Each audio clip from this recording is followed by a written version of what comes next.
Emily, and then we'll let them in.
There was too many people.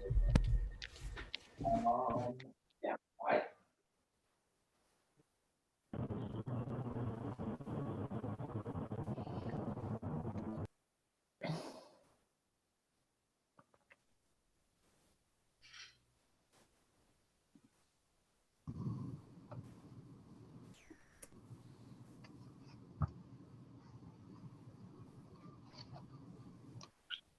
Okay, perfect.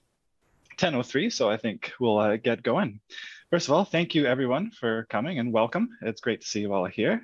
Thank you for coming to this informational webinar about phase 2 of the CleanBC Plastics Action Fund. So just before we get into it, a few quick housekeeping notes. If you are joining as a guest, can you please just make sure that you are muted so that we don't hear any sort of background noise, such things.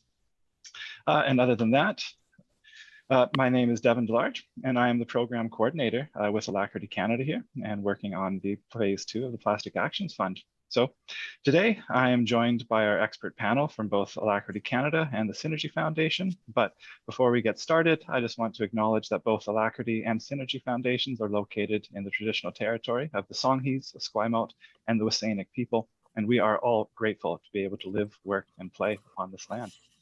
So I would also like to note that this webinar is being recorded and it will be posted publicly for informational purposes afterwards. If you have any issues with that, please just reach out to myself or to another person who's facilitating this webinar. So with me today, we have our expert panel.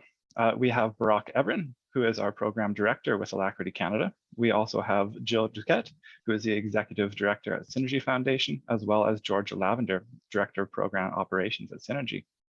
And also, we are very lucky to have Erin Prescott joining us. She is the senior policy analyst with Clean Communities BC with the provincial government. So just a little bit of housekeeping before we roll into the meat of today's presentation. So in this webinar, we'll go for an overview of the fund. We'll kind of touch on all of the eligibility as well as the objectives of the fund. And then we're going to do a deep dive into the selection criteria and how the assessment process will work. At the end of the webinar today, we will have a Q&A session with our expert panel. You'll have a chance to answer any questions or anything that might pop up throughout the presentation. So if you do have any questions that arise during the presentation or just comments, please submit them during using Zoom's chat box. We'll capture all of those and we'll make sure that they are addressed at the end of today's webinar. So with that, I would like to pass the floor over to Barack Evren, our program director at Alacrity Canada. He'll introduce Alacrity Canada Clean Tech program and the work that we're doing on the Plastic Action Fund. So Barack. Thank you, Devin. I was doing the usual mistake that we do with the Zoom, and I forgot to unmute myself. Hi, everyone. Welcome to this webinar and session. And it is great to see this turnout. A great number of people are trying to get more information about this program. So let me first start with Alacrity Canada.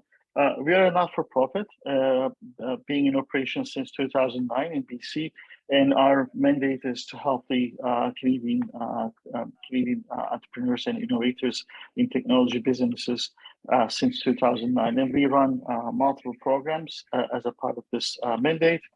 And Alacrity Clean Tech program is also another part of this mission.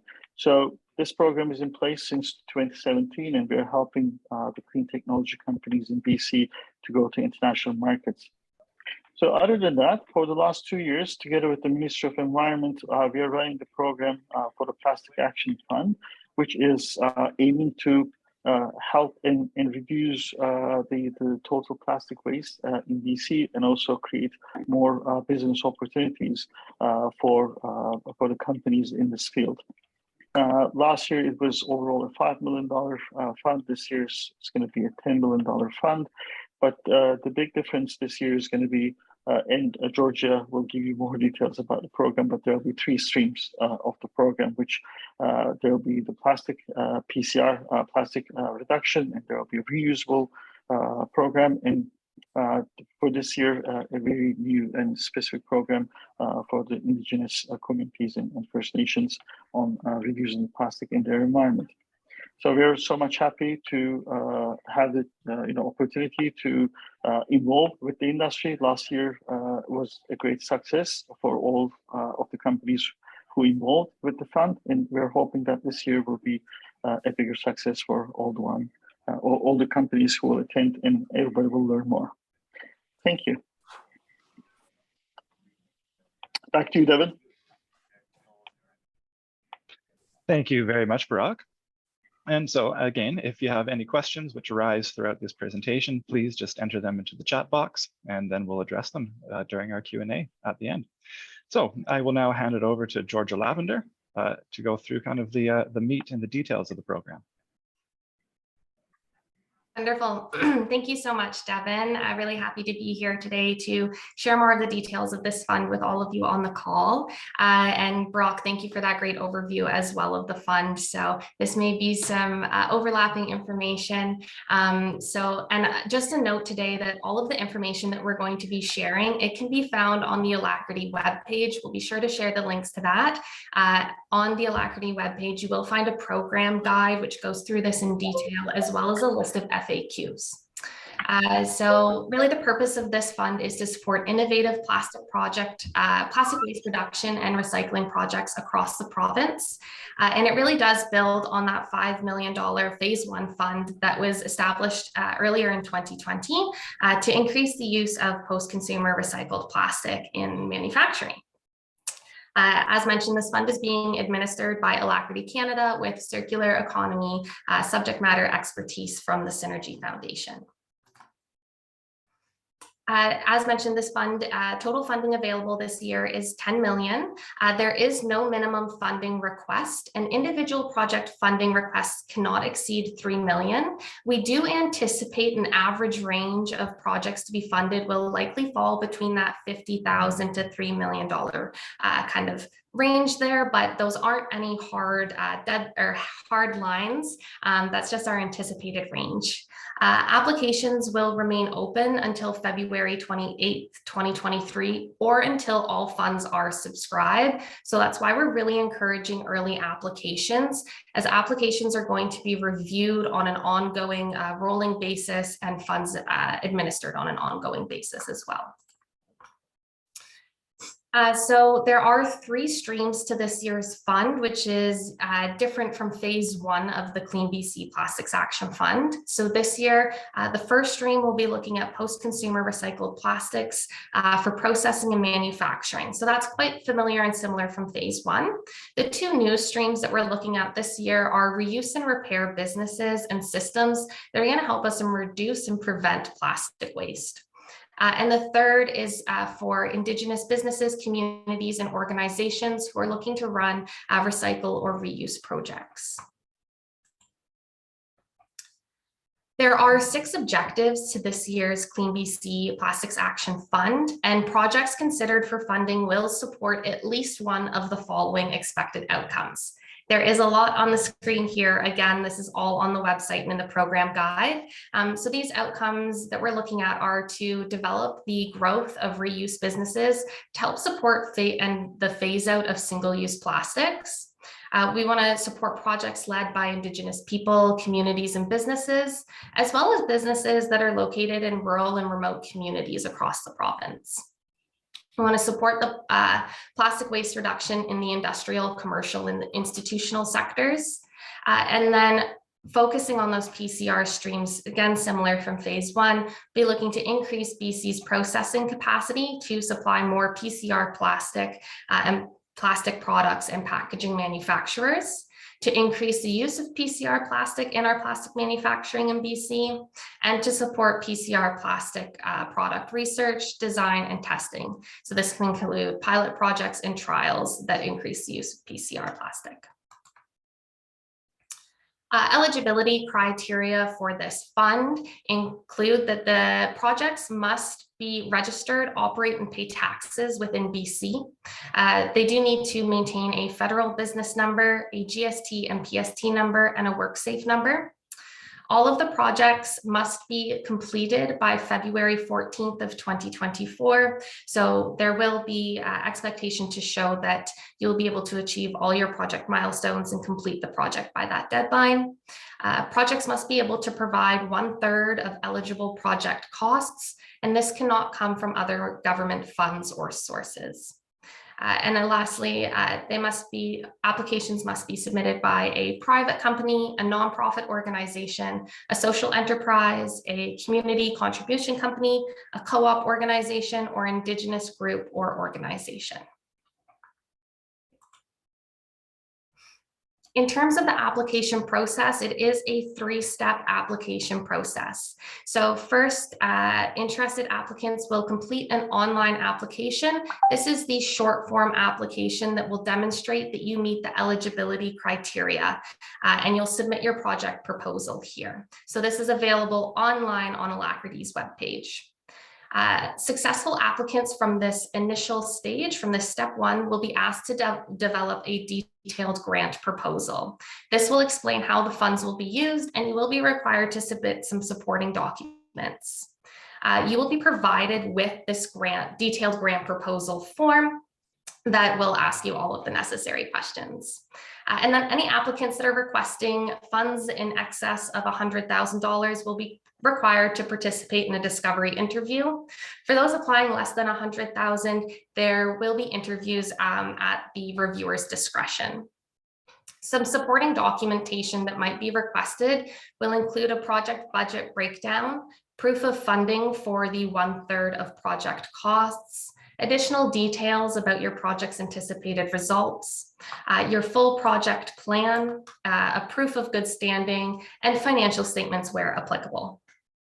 Applicants will be contacted as soon as the processing is complete with the outcome of their application from step 2.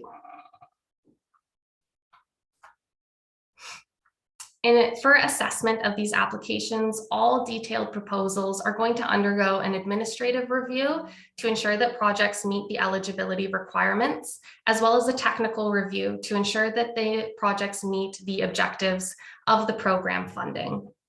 Applications will be assessed in the order that they are received and will be assessed based on a selection criteria. Again, this is why we are encouraging early applications, as they will be reviewed in the order they are received.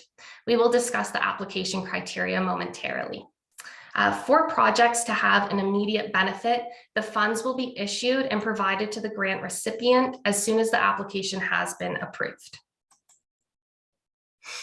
So a bit more on this selection criteria. So projects will be assessed based on their alignment. So how are the fund's objectives being met and to what depth?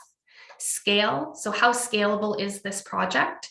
The project's feasibility, so how reasonable is your project plan, your timeline to complete it by that deadline, and does your budget and project expenses really align with what you're proposing to complete?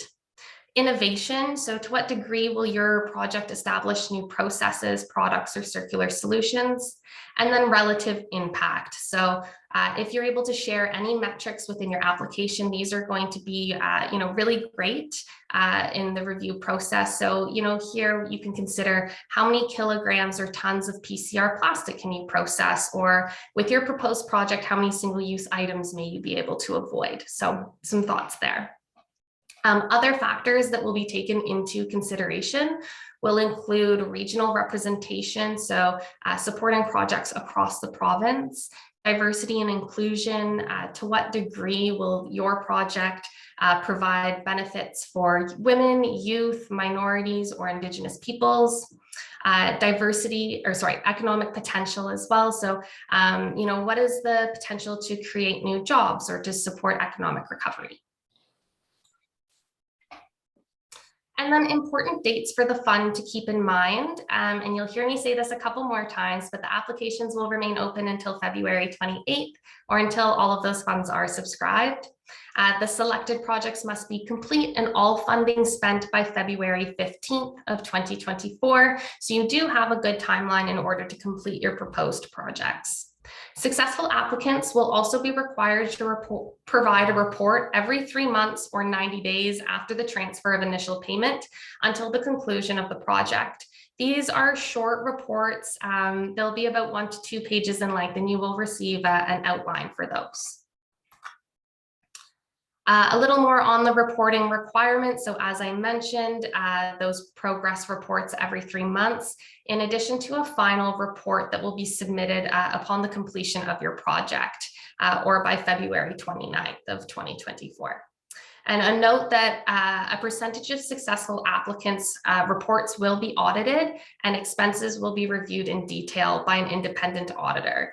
So all successful applicants must keep invoices and receipts related to project expenses and proof of payment in case of an audit. Eligible expenses for the fund include capital expenditures related to the product. This can include machinery, testing, processing, and other equipment. Salary costs that are project specific labor. So this will be clearly outlined and specifically related to the design, implementation, and monitoring of this project. Retrofit costs to enable the project, contractor or partner organization fees, installation costs to enable the project, freight and transportation charges, and any required PPE. Ineligible expenses will include items such as general operating costs, as well as general salary and labor costs that aren't directly related to the outcome of the project. General website and IT upgrades and hosting an existing website will not be eligible for funding, as well as credit card processing fees, packaging materials for product shipping and related shipping costs, real estate capital purchases, as well as the purchase and lease of private or personal vehicles. Travel and hospitality for staff or contractors, and structural renovations not specific to the project. So to apply for the fund, you can head to alacritycleantech.com/Plastic Action Fund and application. And my colleague will put this link in the chat now as well for you if you don't already have it pulled up. And again, those applications remaining open until February 28th of 2023 or until the funds are subscribed. So please, if you are interested in this fund, we do encourage your early applications. With that, I will pass it back over to Devin and we can prepare to head into some Q&As. I'll stop sharing my screen now as well. Wonderful. Thank you so much for that overview, Georgia. So now we move into the Q&A portion of today's presentation. So we would ask if you do have any questions, please just enter them into the chat box and we'll go through those. So I'll give you a few moments to punch in any questions that you may have. Alternately, if you feel comfortable speaking on camera, please use the raise your hand function and then we'll be able to address that.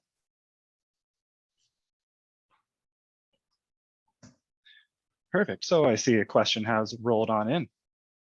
And it is, can a company apply for phase 1 project and a phase 2 project?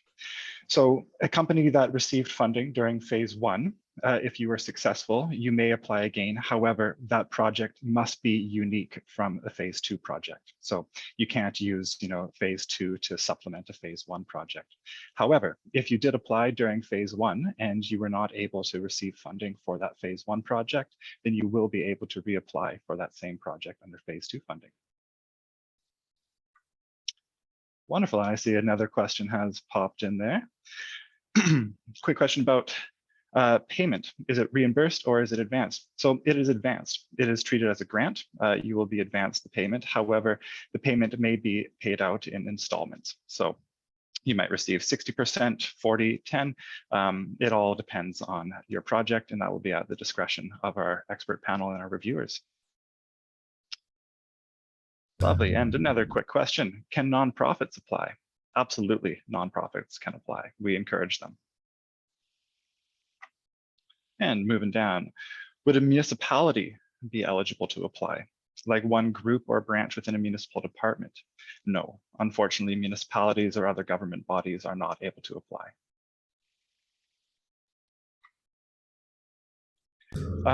Perfect. Moving down, an example of a successful application. So actually, with this, I will pass it over to Jill, who was overseeing the first fund, and she can speak to some very successful applications which we had. Yes, it's a great question. Unfortunately, we can't share examples of successful applications because they include a lot of private information and confidential information with the company. But you can look back at previous announcements of the types of projects that have been supported by phase 1 of this program, and simply refer to the selection criteria to make sure that that your project is a fit. So the best thing to do is just make sure that your project aligns with both the intention of the fund and the selection criteria that we'll be evaluating. Wonderful. Thank you so much, Jill. So moving down, next question. If a project is sector specific, but can be scaled more broadly after MVP, would it still be eligible? I will pass that over to Georgia, if you would like to take that. Yes, absolutely.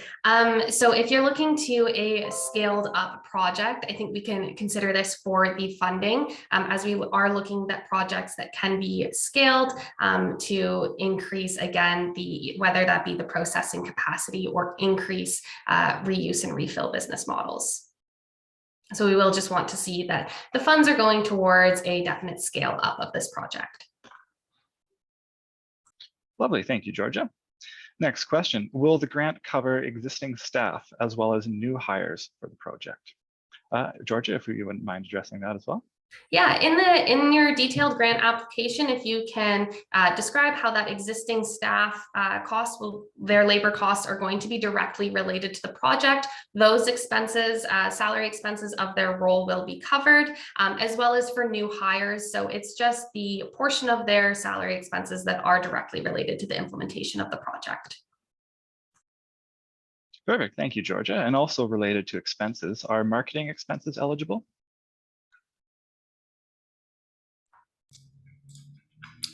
No. Yes, unfortunately, marketing expenses are not eligible. So moving down, what TRLs are we prioritizing for these grants? Barak, if you would like to speak to that. Yeah, to be honest, there's no prioritization in terms of the TRL levels here. But as Georgia explained here, we are looking for projects that has the potential to scale and also create more potential for reduction of the plastic or reusables. So at the end of the day, if there's a project that has a big potential and wants to get some support for this, we're always going back and speaking with the entrepreneurs and understanding the dynamics on how they can really scale this up. So I think tier level doesn't give us an indication on the size of the fund that we should allocate. It gives us only the allocation if this is applicable at a bigger size, so it can create a real impact on the overall reduction of the plastic or create a new reusable business line. Perfect. And that somewhat rolls into our next question, which is, can a project be more educational or outreach focused? So Georgia, would you be able to speak to that? Yeah, absolutely. For this project, for streams 1 and 2 around PCR, plastic, and reuse and refill business models, we are looking for direct projects that we can directly measure the reduction in plastics or the use of PCR plastics. So those ones will not have a educational focus to them. Within the Indigenous stream, if this is led by an Indigenous organization or an Indigenous community, we will consider projects that do have an educational aspect to them that support capacity building within a community. I'm not sure if there's anything else you would like to add to that, Jill or Brock.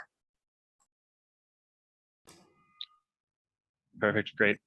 So actually also on that, Georgia, would you be able to speak to consumer refill and their eligibility as a reuse project? Yeah, absolutely. So if this is an existing operation, it would not be considered for funding for this project. However, if you are looking to expand or scale up an operation, open additional locations, or really looking to scale this project, then it can be considered for funding. But if it's just ongoing operations, then it would not be eligible for the fund.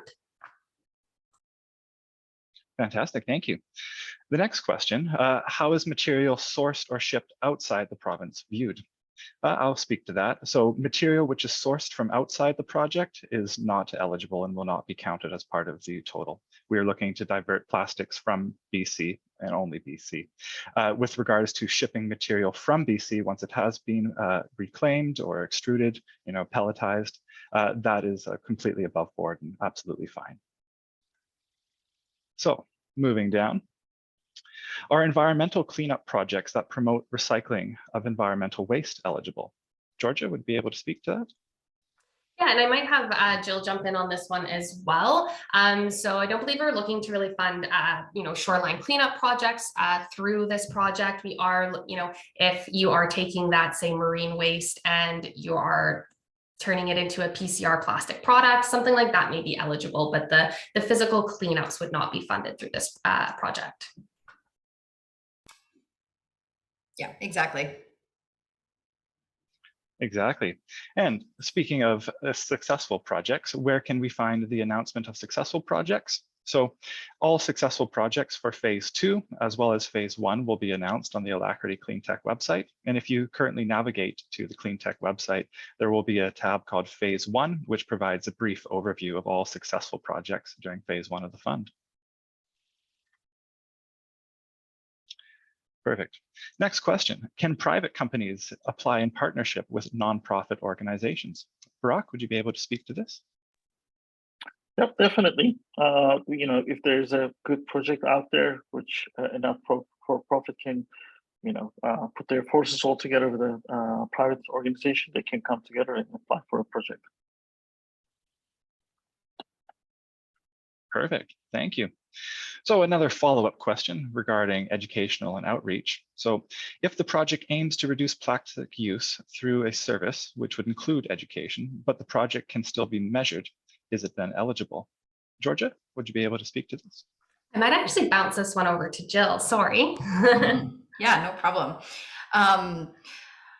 I think, at the end of the day, if there's an educational component to it within the project that is required in order for your project to be successful, that could be, I think we would consider that. However, just keep in mind that general public education is not the focus of this project. It's really focused on, increasing capacity for PCR recycling, reducing single-use plastic. So as long as it's achieving those objectives, and also general marketing or marketing of a service or product are not included. So I know education and marketing can be a bit of a fine line in corporate applications. So just keep those in mind as you're outlining your project. Fantastic. Thank you so much, Jill. So Next question is, can a few plastic reduction and PCR projects initiatives be included in a single application? I'll speak to this, and unfortunately, no. Each application must be for one project. However, that project may be, multifaceted, but if those facets are different enough to be warranted as different initiatives, then they cannot be included in a single application. And also, maybe it makes more sense to address that when you try to integrate so many projects from a timeline perspective and also from a budget perspective, it is always harder to really, comply with the expectations. So we always advise to come up with a single project that is easier to manage. Perfect. So next question is, if plastic providers are based in BC, but some of their recycled plastic comes from outside of the province, would that procurement be covered by the plastics grant? Jill or Brock, would you be able to speak to this? The procurement of goods would be, I don't believe that would be included. I'm thinking of specific cases. We're really trying to increase the capacity. So for example, if you're purchasing equipment in order to process PCR plastic, that's something that would be eligible. But procuring plastic for production would not be eligible. And Brock, I'll ask you if you can confirm that. Yeah, sure. Like Devin answered a few minutes ago, the mandate of this fund is to reduce the plastic waste in BC to the maximum. So we are just putting all our efforts to decrease the plastic waste, and not just decreasing the plastic waste, but also creating positive business results out of that reduction. So yes, any equipment that is needed, any tool that is needed, that can be procured outside of BC, but for the waste material, it should be procured internally here in BC. Maybe I'll just add to that as well, just to highlight, something that this fund's intentions are is permanence. So, for example, buying a batch of plastic in order to make one batch of a good is not something that we would see as having a lot of scale. However, adding to your facility in order to be able to process PCR, in order to now make something out of post-consumer plastic rather than virgin plastic for the next 10 to 20 years, that's what we're looking at. So we're looking at, we're making this investment in order to increase the annual reduction of plastic. So that's really what we're looking at. So that might sort of answer your question in an indirect way about procuring outside plastic. Perfect. Thank you so much, Jill and Barak. Next question, and I might turn this over to yourself again, Jill and Barak. Can a company work with third-party grant consultants?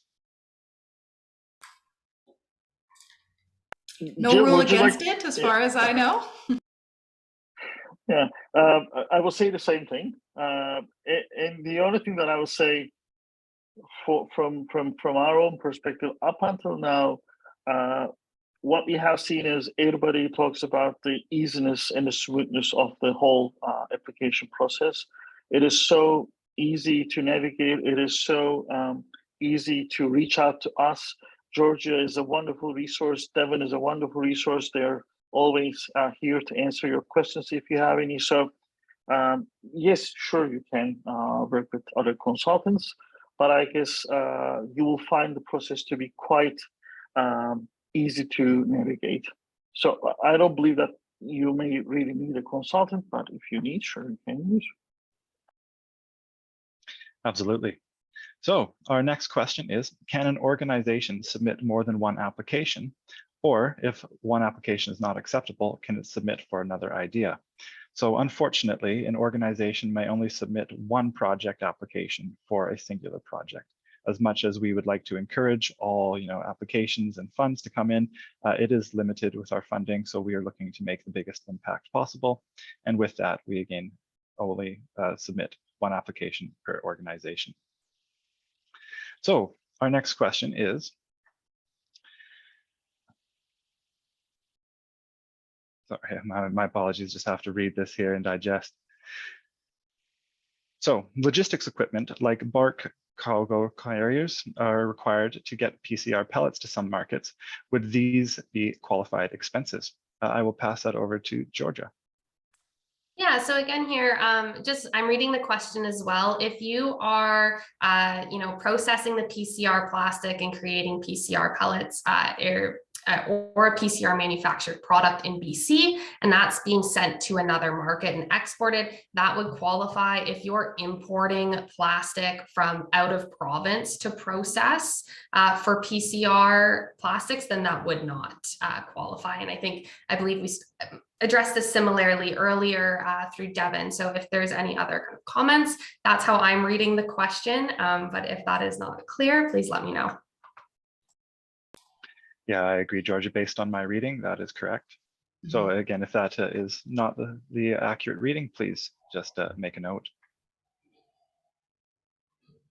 There are some good references on what type of transportation equipment is eligible as well in the FAQ page of the website.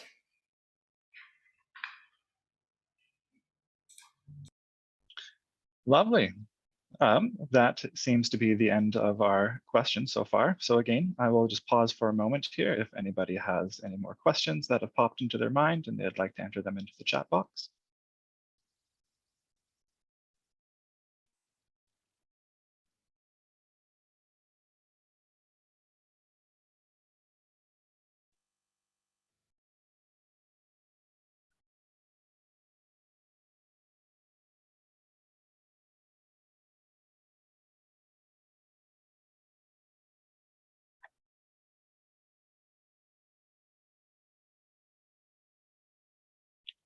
Wonderful.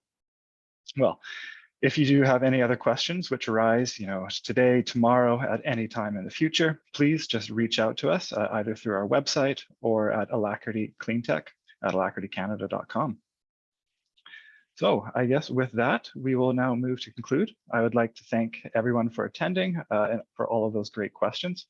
And also a very special thanks to our panelists, Barak, Jill, and Georgia. Thank you so much for your time and answering all those wonderful questions. So again, not to worry if you had a question, it wasn't answered, please just send us an email, reach out through the website, and we'll also be sending out a kind of summary of all of these questions which are answered, just as a general FAQ that you can use to reference back. So with that, again, thank you all so much for attending, and we are very excited to review all of these amazing ideas which will help to reduce plastic waste in British Columbia. Thank you. Thank you, everyone.